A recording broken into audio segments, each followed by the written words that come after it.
Selamat pagi semua adik-adikku yang kasih Tuhan. Kak Matius, apa kabar? Hari ini kita kembali jumpa dengan adik-adik kita kelas Kanaan dan kelas Sion. Iya, apa kabar adik-adik semua?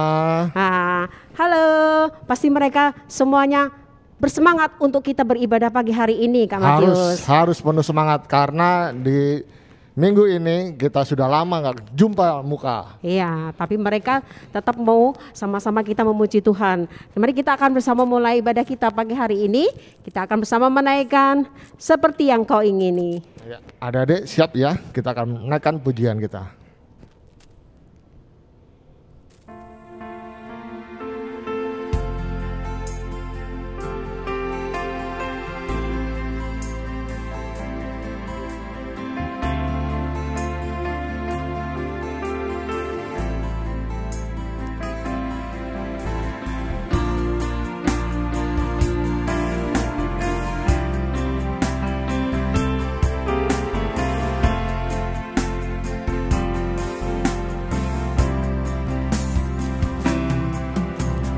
Bukan dengan barang fana Kau membayar dosaku, dengan darah yang mahal, tiada noda dan celah. Bukan dengan emas perak Kau menebus diriku, oleh segenap kasih dan pengorbananmu, ku telah mati dan tinggalkan cara hidupku yang lama. Semuanya sia-sia dan tak berarti lagi. Hidup ini ku letakkan pada mesbah-Mu ya Tuhan. Jadilah padaku seperti yang kau ingini, bukan dengan barang fana.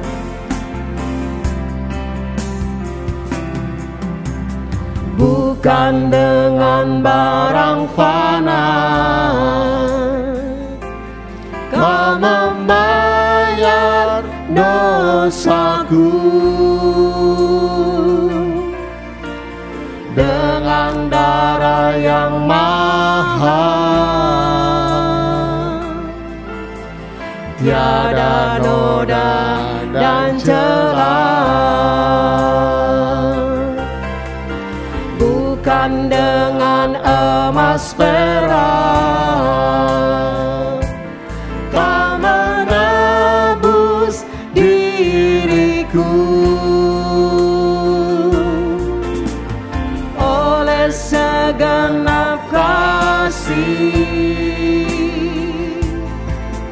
dan pengorbananmu, ku telah mati dan tinggalkan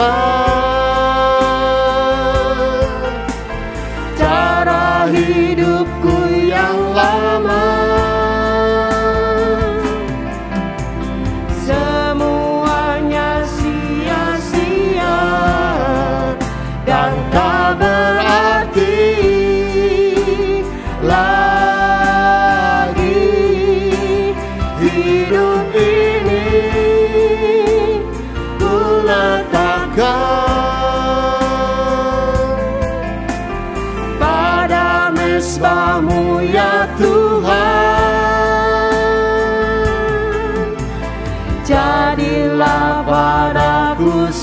seperti yang Kau ingini. Ku telah mati dan tinggalkan, kita semua bangkit berdiri. Ku telah mati dan tinggalkan cara hidupku yang lama. Semuanya sia-sia dan tak berarti lagi. Hidup ini ku letakkan pada mezbah-Mu ya Tuhan. Jadilah padaku seperti yang Kau ingini. Jadilah padaku seperti, jadilah padaku seperti, jadilah padaku seperti, jadilah padaku seperti yang Kau ingini. Ya adik-adik, mari kita bersatu dalam doa.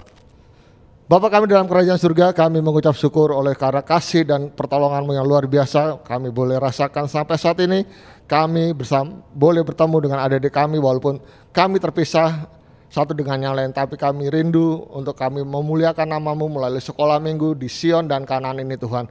Kiranya segala pujian yang kami naikkan itu berkenan di hadapan-Mu, dan kami mau serahkan persekutuan kami di sekolah minggu ini. Dari awal, pertengahan hingga akhirnya hanya di dalam nama-Mu yang tunggal, Tuhan Yesus, Tuhan dan Juru Selamat kami yang hidup. Haleluya. Amin. Amin. Kak Matius, Ya Kak Magda. kalau kita bisa sampai hari ini, kita bisa memuji Tuhan, kita boleh melakukan segala kegiatan itu karena kuasa Tuhan loh Kak Matius ya. Luar biasa, betul Ya, sekali. jadi kita nggak boleh lupa bahwa segala sesuatu yang kita lakukan itu karena kasih dan kemurahan Ya, Tuhan. walaupun saat ini COVID sedang melanda, Ya. tapi saya yakin adik-adik harus tetap tertib memakai masker, Ya. cuci tangan. Iya, tetap Ya, tetap kita harus kan? berjaga-jaga ya. Iya, harus jaga karena Tetap. mau memuji Tuhan itu harus mempunyai badan yang sehat. Oh ya, amin. Ya, karena itu kita mau sama-sama serukan nama Yesus ya. Ya, kita serukan Kuasa nama Tuhan Tuhan bekerja Yesus. buat kita. Kuasa nama Yesus.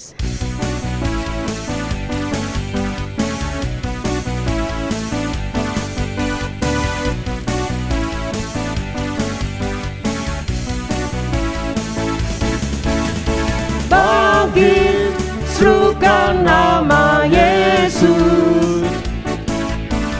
Maju, nyatakan kuasanya.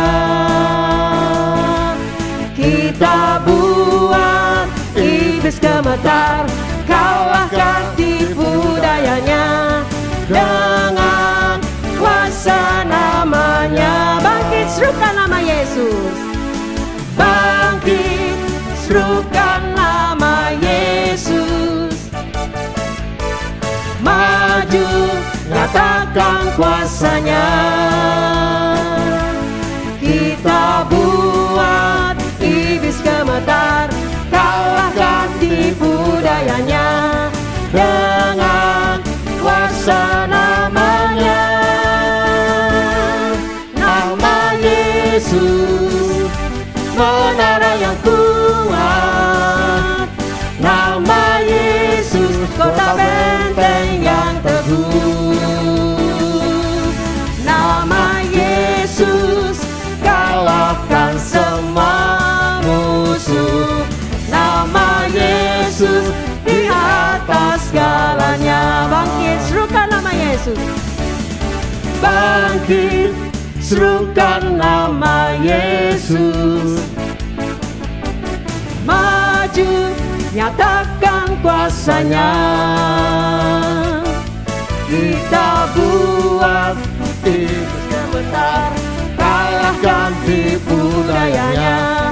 Dengan kuasa namanya, nama Yesus, nama Yesus, menara yang kuat. Nama Yesus, kota benteng yang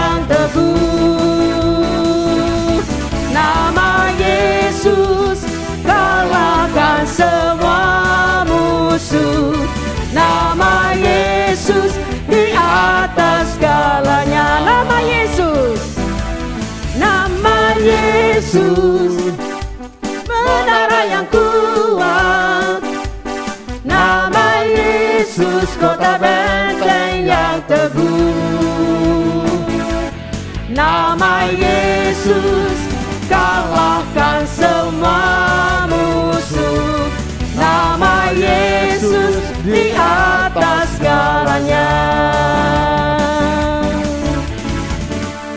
Kak Matius, nama Yesus di atas segalanya. Betul sekali Kak Jadi Magda. semua yang ada di dalam dunia ini kalah sama nama Yesus, Kak. Betul sekali. Jadi kalau ada apa-apa, adik-adik dalam keadaan susah, mungkin dalam studi mengalami kesulitan, percaya deh, berdoa Datang sama Tuhan. ke dalam nama Tuhan Yesus, berdoa, pasti Tuhan akan berikan jawaban. Amin. Jalan keluar hanya di dalam nama Tuhan Yesus. Amin ya. Kali ini kita mau dengar firman Tuhan, Kak Matius. Ya, firman Tuhan akan dibawakan oleh siapa Kak Magda? Suci. Oh, Kak Suci. Iya. Oke. Yalah, kita mau siapkan hati dan pikiran kita, karena hanya satu pribadi yang mengenal hati kita, Kak Matius. Betul. Mari kita mau datang kepada Tuhan, kita menaikkan pujian. Pribadi yang mengenal hatiku. hatiku.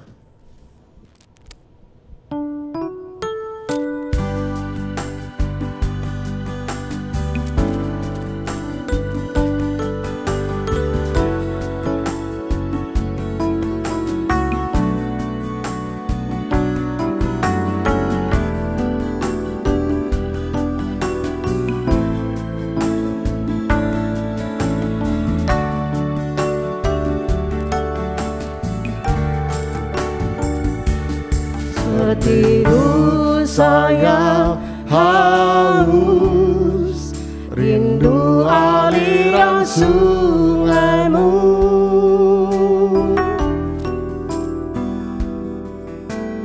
Hatiku tak tahan menunggumu.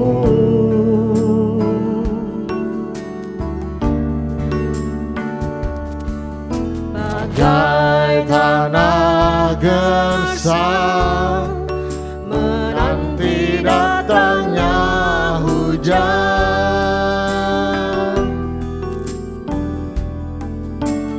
Begitu pun jiwaku, Tuhan.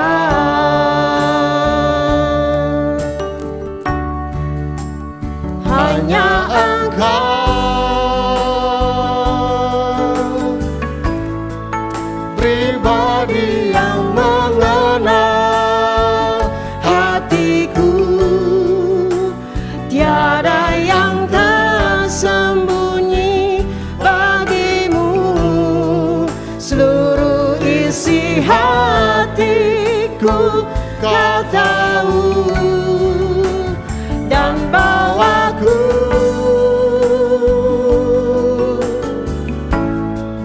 untuk lebih dekat lagi padamu, tinggal dalam indahnya dekapan kasih-Mu. Seperti rusa yang haus, seperti rusa yang haus, rindu aliran sungaimu.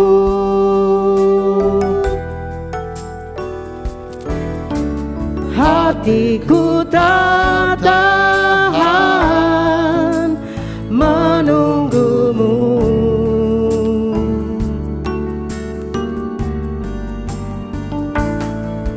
Bagai tanah gersang menanti datangnya hujan.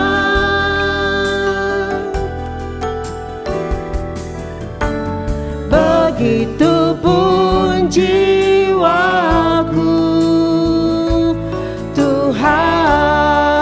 Hanya Engkau pribadi yang mengenal. Hanya Engkau pribadi yang mengenal hatiku, tiada yang tersembunyi bagimu.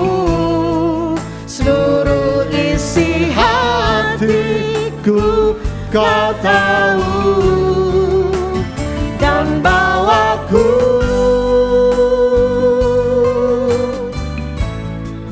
untuk lebih dekat lagi padamu, tinggal dalam indahnya dekapan kasih-Mu. Engkau pribadi yang mengenal hati kita semua. Bangkit berdiri. Hanya Engkau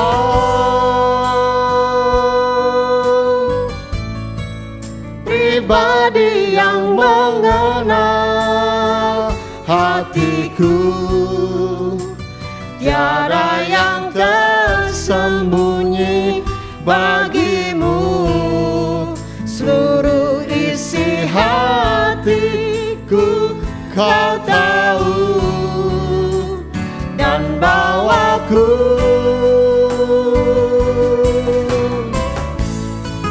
untuk lebih dekat lagi padamu, tinggal dalam indahnya dekapan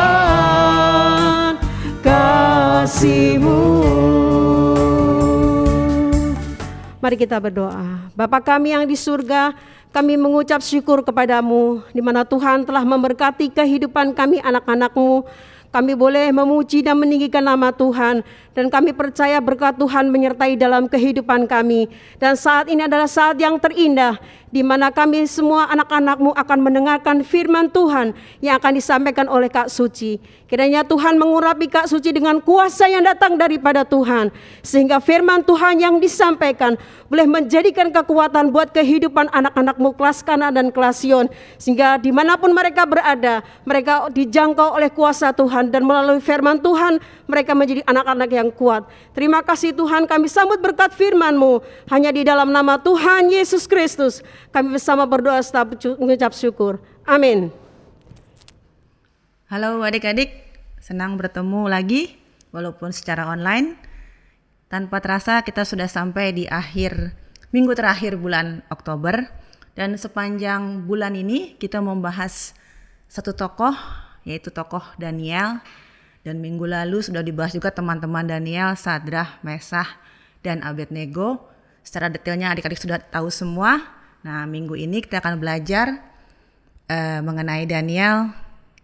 Sudah hafal pasti ceritanya mengenai Daniel yang harus masuk ke goa singa. Kita baca dulu di Daniel 6 ayat 2-5.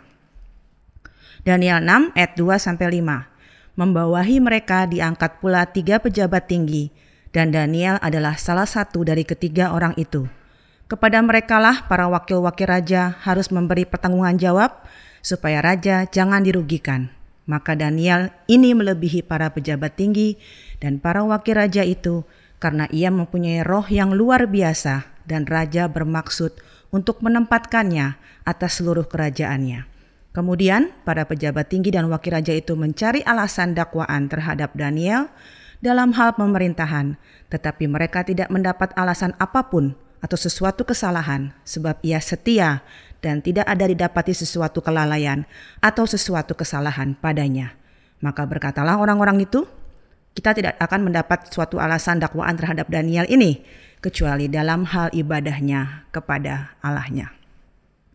Nah, jadi Daniel ini menjadi pejabat tinggi yang diangkat oleh Raja Darius. Jadi kedudukannya dari seorang tawanan naik dengan pesat menjadi pejabat tinggi yang membawahi 120 wakil raja di atas seluruh kerajaannya.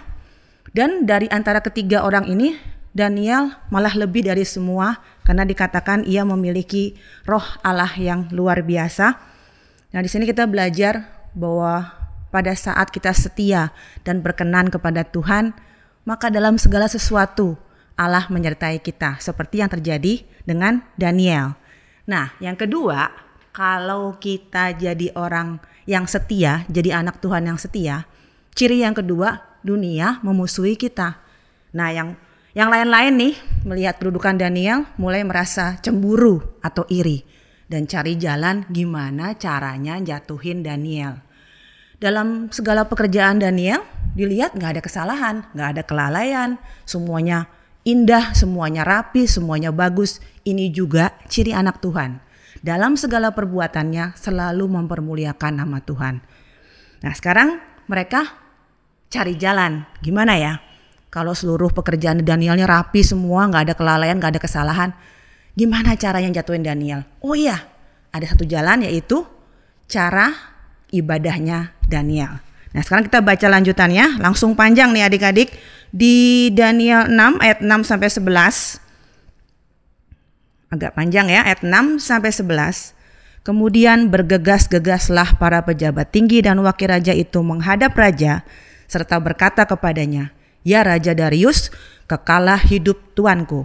Semua pejabat tinggi kerajaan ini, semua penguasa dan wakil raja, para menteri dan bupati telah mufakat supaya dikeluarkan kiranya suatu penetapan raja dan ditetapkan suatu larangan agar barang siapa yang dalam 30 hari menyampaikan permohonan kepada salah satu dewa atau manusia kecuali kepada tuanku ya raja, maka ia akan dilemparkan ke dalam gua singa. Oleh sebab itu ya raja, keluarkanlah larangan itu dan buatlah suatu surat perintah yang tidak dapat diubah menurut undang-undang orang Media dan Persia yang tidak dapat dicabut kembali. Sebab itu Raja Darius membuat surat perintah dengan larangan itu. Demi didengar Daniel bahwa surat perintah itu telah dibuat, pergilah ia ke rumahnya. Dalam kamar atasnya ada tingkap-tingkap yang terbuka ke arah Yerusalem. 3 kali sehari ia berlutut, berdoa, serta memuji Allahnya seperti yang biasa dilakukannya. Lalu orang-orang itu bergegas-gegas masuk dan mendapati Daniel sedang berdoa dan bermohon kepada Allahnya. Dapat nih caranya jatuhin Daniel, gini aja. Mereka semua ngadep raja, terus bilang, "Raja Darius, gini ya, kita buat peraturan aja nih. Dalam 30 hari, kalau ada orang yang menyembah selain menyembah tuanku raja, kita masukin ke gua singa." Kasih peraturan itu dan raja keluarkan larangan itu. Dan akhirnya raja mengeluarkan larangan itu. Nurutin nih wakil-wakil raja dan pejabat tingginya yang berusaha menjatuhkan Daniel. Dengan ancaman seperti itu, Daniel bukannya terus, waduh, kalau gue terus berdoa, kalau aku terus menyembah kepada Allah, bukan saja jabatanku bakal hilang, ini nyawaku juga bakal hilang karena masuk ke goa singa. Tetapi dengan larangannya seperti itu, Daniel seperti pada minggu pertama sudah diceritakan, Daniel ini memang selalu tampil beda. Dia menolak makanan raja dulu ya. Nah sekarang dengan larangan itu tetap dia menyembah kepada Allahnya, berlutut berdoa memuji Tuhan seperti yang biasa dia lakukan. Jadi kebiasaannya gak berkurang. Gak dia bilang, waduh daripada hilang nyawa nih, mendingan gak berdoa dulu lah, 30 hari doang. Nanti udah gitu kita berdoa lagi lah, Tuhan juga pengertian, 30 hari aja gak usah berdoa. Tetap Daniel setia. Nah hari ini kita belajar, mampukah kita berlaku seperti Daniel? Ada ancaman, kalau kamu berdoa, kamu bakal berhadapan dengan gua singa. Bahkan yang sering terjadi saat ini kebalikannya. Ya nggak usah diancam, kalau dibilang nggak usah berdoa, nggak usah diancam kak. Saya juga males doa, males juga dengar firman ya kan. Dulu waktu kita ibadah tatap muka datang, mungkin adik-adik ini kebalik. Jadi bukannya tetap berdoa walaupun ada ancaman, adik-adik kebalik biasanya. Harus diancam baru berdoa. Jadi kalau dulu datang ke ibadah nih, datang ibadah di gereja, misalnya orang tuanya mau datang ibadah pagi, itu adik-adik udah ngomel. Sebab Senin sampai Jumat bangun pagi sekolah. Terus Minggu mau bangun siangan, orang tua ngajak ibadah. Tapi kalau nggak ibadah, ntar gimana? Nggak dapat uang jajan. Jadi mesti diancam. Lu ya, kata mamahnya atau papanya, lu ya nggak kebaktian ya. Ini udah gua PO-in PS5 nih November. Gua batalin lu kalau nggak ibadah. Akhirnya ibadah karena ancaman. Jadi kalau nggak, ya daripada nggak dapat uang jajan, ya udahlah pergilah. Malas-malas datang ibadah. Sampai di kelas harus diancam lagi. Adik-adik, kakak sekolah minggunya nih. Adik-adik, selama ibadah tolong HP-nya, gadgetnya disimpan. Kalau ketahuan HP-nya dikeluarin, kakak sita. Jadi mesti diancam lagi, dimatiin sebentar, nurutin. Ya udahlah 2 jam. Jadi adik-adik harus ibadah, harus berdoa, harus memuji Tuhan, harus diancam dulu. Sebaliknya Daniel ada ancaman pun tetap dia berdoa kepada Allahnya. Nah sekarang mungkin adik-adik bilang, sekarang lumayan kak online ya kan. Jadi ibadahnya kan agak fleksibel gitu waktunya. Misalnya mulai jam 10. Pas jam 10 ibadah online, buka grup WA, woi main woi online woi, ya kan, Among Us nih, ya udah nggak apa-apa, ibadahnya ntar aja jam 12-an lah, jam 1 main dulu online. Jam 12, jam 1 mau ibadah, mau buka ibadah online, tapi aduh ngantuk, tidur dulu. Bangun jam 5 sore. Bangun jam 5 sore, mau ibadah, PR buat besok, sekolah, ngerjain dulu. Akhirnya malam, ya udahlah besok aja, minggu depan juga masih ada. Nah seringkali kita berlaku tidak setia kepada Tuhan, tidak mengutamakan Tuhan, dan malah ibadah tuh kepaksa, jadi harus diancam. Nah sekarang kejadiannya kepada Daniel, dia tetap berdoa, tetap memuji Tuhan, walaupun konsekuensinya dia harus masuk ke goa singa. Kita baca seterusnya di Daniel 6 ayat 17. Daniel 6 ayat 17. Maka dibawalah sebuah batu dan diletakkan pada mulut gua itu. Lalu raja mencap itu dengan cincin meterainya dan dengan cincin meterai para pembesarnya, supaya dalam hal Daniel tidak dibuat perubahan apa-apa. Akhirnya sesuai dengan larangan yang raja keluarkan dan tidak dapat dirubah peraturannya, Daniel harus dimasukkan ke goa singa. Kalau ingat mengenai nyembah Tuhan, ikut Tuhan harus dipaksa. Mbak Uci gak bosan-bosannya menceritakan pengalaman bagaimana ayah saya dipanggil menjadi hamba Tuhan dengan berbagai tanda kutip paksaan. Baru dia mau ngikut Tuhan dengan setia. Bukannya gak ada kesaksian lain, kesaksian ini diulang-ulang terus. Mungkin yang di kelas Sion dan Kanaan sudah pernah dengar. Tapi ini adalah suatu pengalaman unik yang Tuhan izinkan terjadi dalam keluarga kami. Dan inilah yang mendasari pelayanan keluarga kami sampai saat ini. Jadi ayah saya itu adalah lahir di keluarga kaya karena ibunya, jadi oma saya itu pedagang emas yang sangat sukses. Jadi ayah saya ini lahir di keluarga kaya, anak ke-11 dari 11 bersaudara. Ini zaman dulu ya adik-adik ya, ayah saya tuh lahir tahun 1933. Kalau zaman sekarang ditanya, halo Bu, anaknya berapa? 11, 12. Yang nanya langsung, astaga itu anak apa krayon? 12 ya kan? Ini zaman dulu. Zaman dulu tuh anak ke-11 dari 11 bersaudara. Jadi anak yang sangat dimanja karena anak bungsu nih. Terus orang tuanya kaya pula. Jadi ayah saya tuh hidup ugal-ugalan. Jadi pulang pagi, jadi guru dansa. Nah bahkan ibunya ini, jadi oma saya ini pedagang sukses, tapi dia buta huruf. Adik-adik tahu ya buta huruf, nggak bisa baca, nggak bisa tulis. Jadi ayah saya ini ngibulin, bohongin mamanya. Dia kuliah di 2 fakultas, tujuannya cuman minta uang kuliah ke mamahnya. Nih mah bayar uang kuliah fakultas 1, besoknya lagi mah bayar uang fakultas 2. Kan orang tuanya nggak bisa baca, kasih duit terus. Nah dengan duitnya itu dia beli motor gede, kebut-kebutan di jalan. Pokoknya hidupnya ugal-ugalan.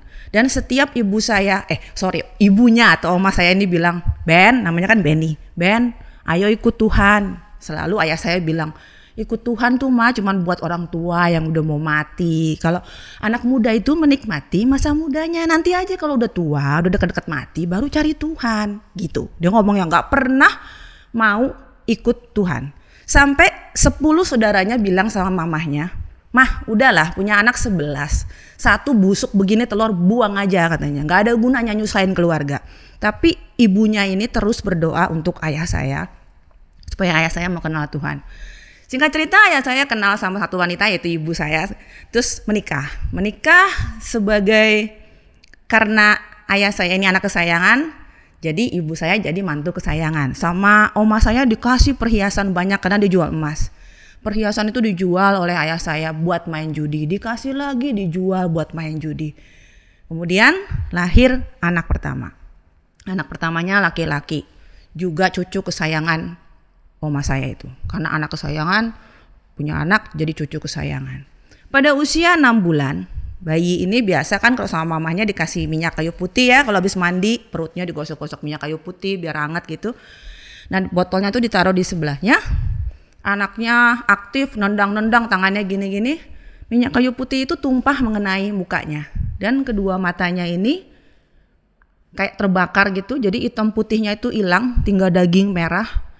Dan anak itu ya kesakitan, panas matanya. Dan ayah ibu saya tuh panik, bawa ke dokter segala macam sampai keluar kota. Karena itu di kota Madiun mungkin dokternya di kota kecil, ke kota lain untuk berobat, dan dokter bilang nggak bisa diobati karena kedua korneanya sudah rusak. Nah pada saat itu oma saya bilang sama ayah saya, mau saya panggilin pendeta, doain. Dalam keadaan kepepet, seperti dipaksa oleh keadaan ini, ayah saya bilang, ya mau. Udahlah apa aja lah, pokoknya anaknya sembuh. Soalnya pedih lihat anaknya sakit begitu kan, nggak bisa ngelihat.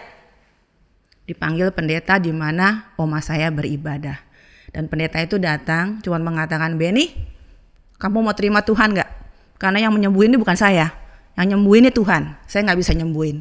Dalam keadaan yang demikian kepepet, iya mau, katanya, mau aja mau.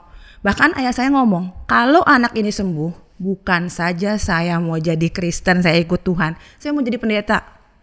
Lalu pendeta itu berdoa, dan ketika dikatakan amin anak ini sembuh, seketika itu juga, gak nunggu hari besoknya, gak nunggu lusa, matanya anak itu kembali normal seperti sedia kala. Dan ayah saya akhirnya bilang, waduh saya udah janji menjadi pendeta. Nah setelah itu dia ikut mamahnya ke gereja. Jadi mulai jadi ketua kaum muda. Kalau sekarang kakak sekolah minggu ngajar di Sion atau gabung di Perekat, kayak di gereja kita namanya Perekat. Jadi pemimpin kaum muda aktif, ikut menerjemahkan para misioner yang datang ke kota Madiun, ikut lalu lahirlah anak kedua, terus lahir anak ketiga. Ayah saya bilang, wah udah aman nih kayaknya, ya kan, keadaan sudah pulih. Mulai balik ke hidup yang lama, ugal-ugalan lagi, janjinya sama Tuhan dia lupakan. Belum lahir, ibu saya mengandung anak keempat. Nah pada usia kandungan 7 bulan, ibu saya ini turun dari ranjang kaget karena dengar anak ketiganya jatuh dari sepeda.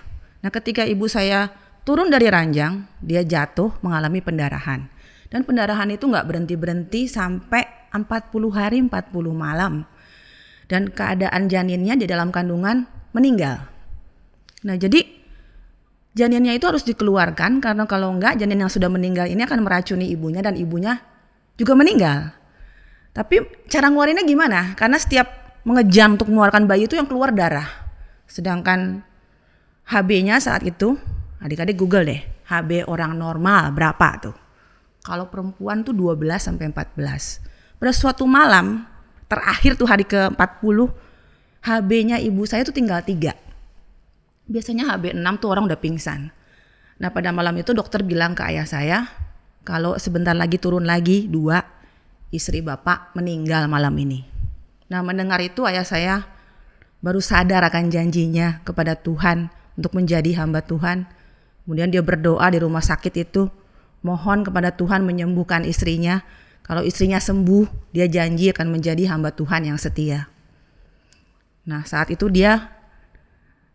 kesaksiannya dia bertemu dengan Tuhan, dan Tuhan bilang, sekarang masuk ke kamar itu, doakan istrimu, maka istrimu akan melahirkan. Terus dia masuk ke kamar itu, dia bilang sama dokternya, dok, saya mau doain istri saya baru ketemu Tuhan, Tuhan bilang saya suruh doain istri saya. Dokternya malah bilang sama perawatnya, ini laki udah mulai stres, bininya mau mati, dia bilang ketemu Tuhan, mau disuntik obat penenang. Tapi bapak saya bilang enggak, saya mau ketemu istri saya. Dan malam itu didoakan, ditumpangkan tangan dalam nama Tuhan Yesus, istri saya bakal sembuh. Dan entah dari mana, tentunya dari Tuhan, ibu saya punya kekuatan untuk mengejan, dan janin yang sudah meninggal itu bisa keluar. Dan tanpa transfusi keesokan harinya HB mama saya itu bisa kembali normal, 12 tanpa transfusi darah. Dan sejak itu kembali ayah saya menjalani hidupnya untuk melayani Tuhan sesuai dengan janjinya. Lalu setelah itu kan anak keempat, anak kelima lahir. Saya tuh anak kelima lahir. Mulai keadaan sudah mulai aman lagi, balik lagi ugal-ugalan. Tidak ingat akan janjinya kepada Tuhan. Nah pada saat saya usia 2 tahun, itu kita kena krisis yang besar, harga emas tuh turun sampai keadaannya itu menjadi bangkrut habis-habisan. Kita harus keluar dari kota Madiun. Ibu, bapak, anak 4 hanya dengan 1 koper, nggak tahu harus kemana. Semua rumah isi-isinya sampai anjing pudel di dalamnya disita habis ludes. Nah, karena kita dalam proses yang Tuhan izinkan terjadi, maka proses itu terjadi 3,5 tahun. Dalam 3,5 tahun itu 4 anak ini nggak bisa sekolah, karena jangankan sekolah, untuk tempat tinggal dan makan sehari-hari aja kita nggak tahu harus gimana. Tapi Tuhan menyertai hari demi hari sampai pemulihan itu terjadi. Ini banyak banget cerita uniknya, banyak banget mujizat yang kita alami. Cuman Kak Uci ceritakan beberapa aja. Jadi dalam 3,5 tahun itu kita nggak punya tempat tinggal, cuman tidak pernah 1 hari pun kita sekeluarga tidur di pinggir jalan atau jadi gembel di pinggir jalan gitu, nggak tahu tidur di mana. Selalu Tuhan sediakan. Jadi papa saya diundang khotbah satu tempat lagi, dan setiap diundang khotbah ayah saya bilang harus mau terima. Saya datang sama istri sama anak 4. Nah, melalui ibadah-ibadah yang dilakukan itu, kita ada yang ditawarin tempat tinggal oleh orang jemaat yang dengar gitu. Boleh Pak tempat tinggal di tempat saya. Kita pernah tinggal di sebuah restoran selama kurang lebih 6 bulan, ditampung di sebuah restoran, disediakan kamar di loteng, 1 kamar untuk suami, istri, dan 4 anak. Dengan syarat papa saya harus jadi supir di restoran itu. Disanggupi, tapi ayah saya bilang kalau malam saya izin untuk khotbah. Nah, kita tinggal di sana 6 bulan sampai anak yang punya restoran itu mengusir kami karena tidak suka kami tinggal di situ. Dalam suatu ibadah, ada lagi orang yang setelah dengar khotbah ayah saya, selesai khotbah dia nyamperin, Pak, saya mau minta doa nih Pak. Oh iya, kenapa? Saya ini setiap tahun suka ambil ramalan, setiap tahun baru tuh ngambil ramalan. Jadi pergi ke suatu negara ngambil ramalan, dan ramalan itu selalu cocok. 2 tahun yang lalu saya diramal, saya bakal punya perusahaan. Kejadian benar, punya perusahaan. Tahun berikutnya saya pergi lagi ke tempat itu, saya diramal, perusahaannya tambah banyak, beranak pinak. Dan benar terjadi, perusahaan saya tambah banyak. Nah, tahun ini Pak, saya pergi, saya diramal, peramalnya bilang tahun ini saya bakal mati. Nah, kita kan takut kejadian nih, yang 2 udah bener. Nah, yang ketiga ini jangan-jangan beneran saya mati. Saya minta doa Pak. Jadi udah keadaan gitu baru cari Tuhan tuh. Terus papa saya bilang doakan bahwa semua ramalan itu kalau kita percaya sama Tuhan, ramalan-ramalan itu nggak bener. Jadi kita berharap hanya pada Tuhan, didoakan. Nah, setelah didoakan, orang ini bilang, Pak, saya punya tempat di puncak di Cipanas, sebuah villa nggak kepake, Bapak tinggal aja di situ. Kita tinggal di situ selama 1 tahun di Cipanas.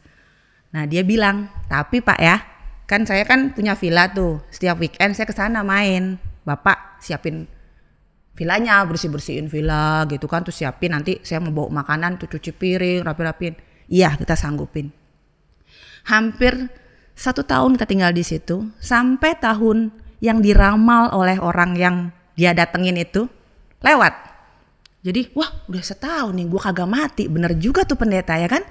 Udah 1 tahun lewat, dia merasa dia kan gak jadi mati kan. Udah dia samperin papa saya, Pak udah Pak, puji Tuhan saya gak jadi mati, udah lewat 1 tahun. Sekarang Bapak keluar dari tempat saya. Kita keluar lagi. Tapi Tuhan sediakan kita di situ bisa ngontrak rumah supir dokar. Adik-adik tahu kan dokar ada di Cipanas tuh yang kereta kuda, nggak tahu Google lagi dokar apaan gitu kan. Nah itu kita kontrak di situ sampai di situ lahir anak kelima. Ibu saya melahirkan di bidan dengan ongkos Rp7.500 nggak bisa bayar. Sampai susternya bilang, udah Bu, udah boleh pulang. Iya Bu, ini belum bisa bayar. Tapi Tuhan selalu sediakan tepat pada waktunya. Dan kita di Cipanas mulai buka ibadah, mulai dari 2 orang. Nah sampai satu ketika 6 bulan ayah saya tidak dapat panggilan khotbah. Dan berarti 6 bulan itu kita gak tahu harus makan apa. Tapi kembali penyertaan Tuhan berlaku. Ayah saya tuh bisa punya ide bikin numbuk bekatul. Bekatul itu kulit luarnya padi sebelum beras. Adik-adik Google lagi bekatul apaan gitu ya. Nah udah itu bekatul bisa ditumbuk, dimasukin di kapsul, ditaruh di rumah. Nah orang-orang yang sebelumnya dengar ayah saya dalam KKR, dalam undangan khotbah itu bisa datang ke Cipanas itu cari ayah saya, mau konseling, mau minta doa. Nah pada saat mereka mau pulang, dia lihat kapsul itu di meja ayah saya. Ini apaan Pak? Oh bekatul, bisa menyembuhkan berbagai penyakit gitu katanya. Saya minta ya Pak. Dia bawa 2, dia bawa, ada yang ambil 3. Dan Tuhan bekerja dengan cara itu, orang-orang yang minum bekatul itu bisa sembuh adik-adik penyakitnya. Dan mereka balik lagi ngambil bekatul, kasih persembahan. Nah selama 6 bulan kita gak dapat panggilan khotbah itu, Tuhan pelihara dengan orang-orang datang tuh bisa cari bekatul itu. Dan ketika panggilan khotbah berlaku lagi, itu bekatul ditaruh setoples, kagak ada yang ngambil. Jadi Tuhan menyertai hari demi hari. Sampai kita pindah ke kota Bogor. Ini panjang ceritanya, kalau diceritain nanti gak kelar-kelar. Pindah ke Jakarta, mulai dari 5 orang, sampai ratusan orang, ribuan orang, dan sampai sekarang. Dan ayah saya melayani Tuhan selama 30 tahun, sampai Tuhan panggil dia pada tahun 2003 usianya ke-70. Dalam setiap khotbahnya, bukan sekali 2 kali Kak Uci dengar, tapi sering kali dia ngomong, saya nyesel baru mau nurut Tuhan dengan setia di usia 40. Coba lebih dulu, pasti kemurahan, kebaikan Tuhan, dan mujizat Tuhan lebih banyak yang saya alami. Jadi dia menyesal karena ikut Tuhan dalam tanda kutip telat. Nah Kak Uci tahu bahwa adik-adik yang ikuti ibadah online ini adalah adik-adik yang ikut Tuhan dari usia yang sangat dini, usia muda. Bahkan ada yang sekolah minggu dari kelas playgroup masih digendong mamahnya udah ikut sekolah minggu. Bersyukur.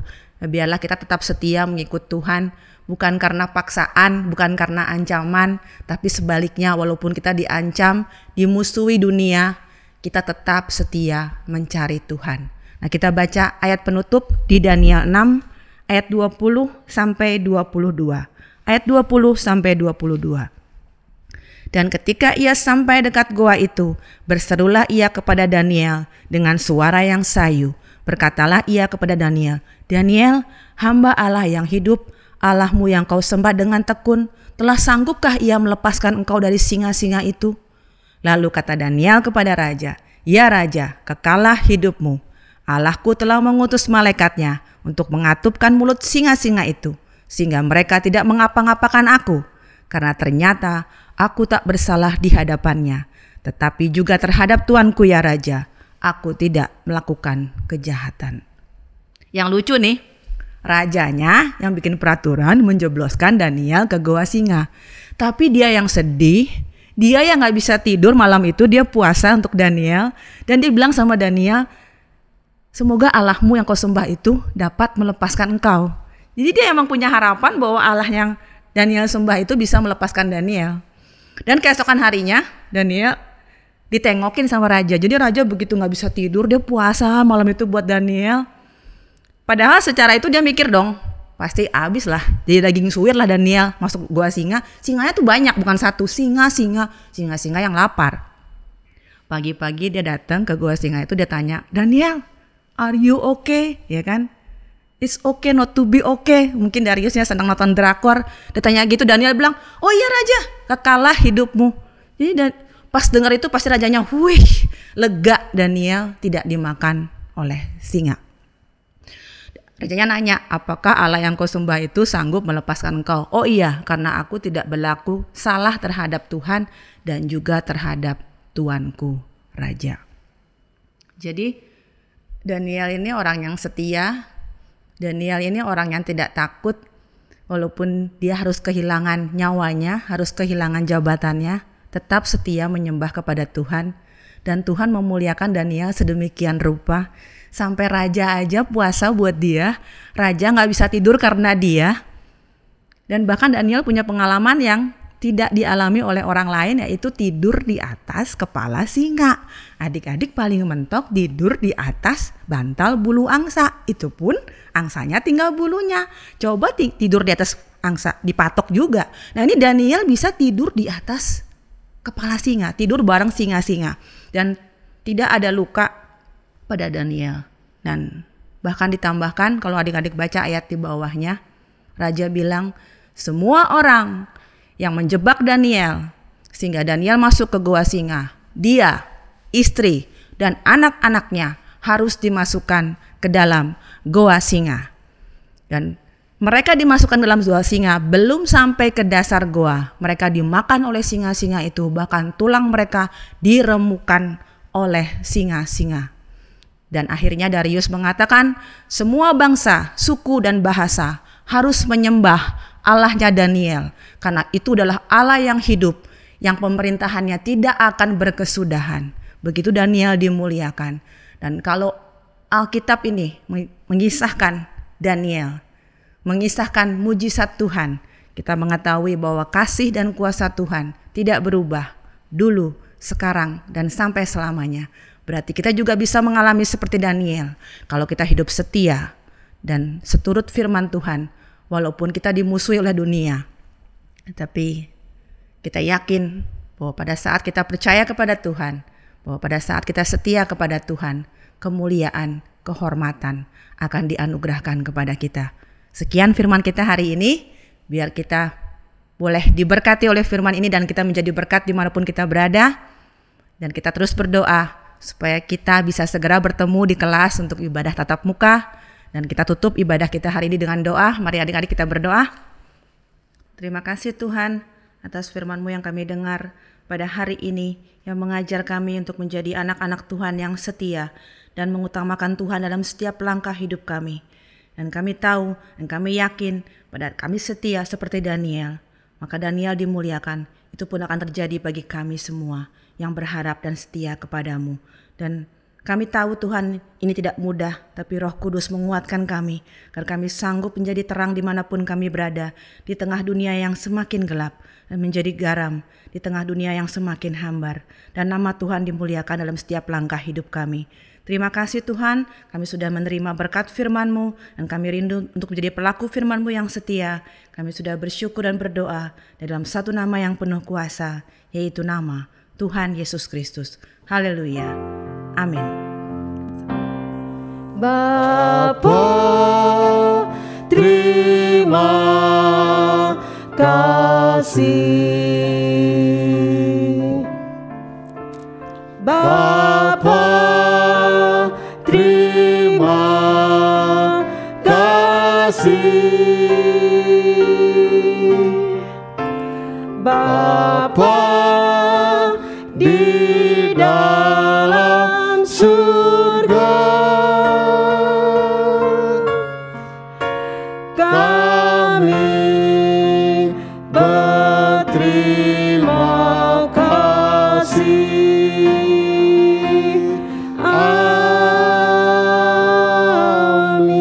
Amin. Selamat beraktivitas. Sampai ketemu di ibadah online selanjutnya. Tuhan memberkati. Ya, selamat pagi adik-adik. Selamat pagi Kak Agung. Selamat pagi Kak Hadi. Iya. Selamat pagi adik-adik semua di sini. Ya. Betul. Kita sudah dengarkan firman ya Kak Agung ya. Betul, kita sudah mendengarkan firman Tuhan. Kita sudah pujian. Pujian. Sekarang kita mau aktivitas Kak. Kita mau beraktivitas. Supaya makin meresap ya Kak ya.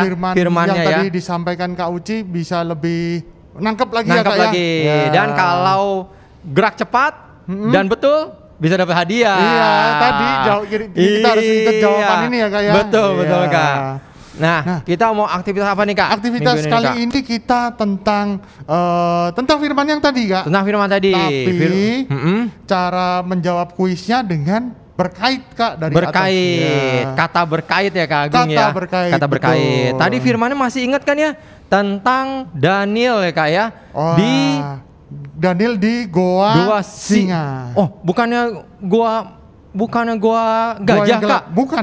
Oh, bukan ya Kak ya? bukan. Oh, gua singa. Singa. Betul gua Betul. singa. Ntar jangan sampai ada yang salah ya Kak Iya. ya. Nah, adik-adik, Kita kata berkaitnya seperti gimana nih Kak? kata berkaitnya nanti kita akan berikan kata Kata di atas, pertama di atas dan kata terakhir yang di paling bawah. Nanti adik-adik harus isi kata-kata di antara kata pertama dan kata terakhir itu Kak. Seperti ini ya Kak? Betul. Nah,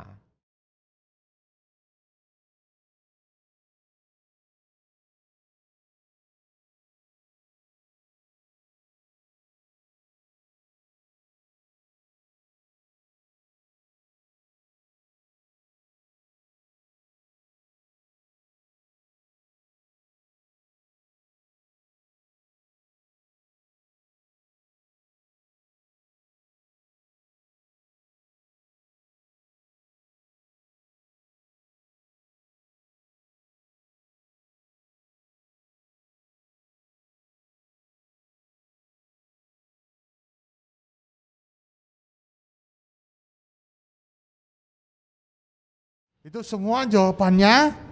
Jadi ada 4 tadi yang pertama, Betul. pertama, terus ini ada 4 Ada 4 lagi. kata yang kedua. Semuanya itu semuanya dikirim dalam WA. Ya Kak dalam ya. WA, betul Kak. WA-nya Boleh. kemana? Di description box. Betul. Adik-adik seperti biasa pasti sudah ahli nih Kak, karena sudah ikut banyak ya Kak ya. Beberapa kali. Nah. Dan makin banyak terus sekarang. Betul. Ya, Kak, ya. Yang baru pertama kali ikut, jangan lupa nanti bisa lihat di mana Kak nomornya? Di description box di bawah. Description box. Ya. Oke. Kalian kirimkan jawabannya beserta dengan nama dan juga nomor absen. Nomor absen jangan lupa ya Kak ya. Ya. Nanti namanya banyak, nomor absennya nggak tahu siapa ya Kak ya. Iya. Nah. Oke, adik-adik. Sekian dulu ya Kak ya. Ya, semoga semuanya bisa mengikuti dengan baik, bisa menjawab dengan baik, dapat hadiah, tetap beriman, tetap sukacita, tetap beribadah kepada Tuhan ya Kak ya. Betul. Sampai Amin. jumpa. Sampai jumpa Minggu depan. Tuhan berkati.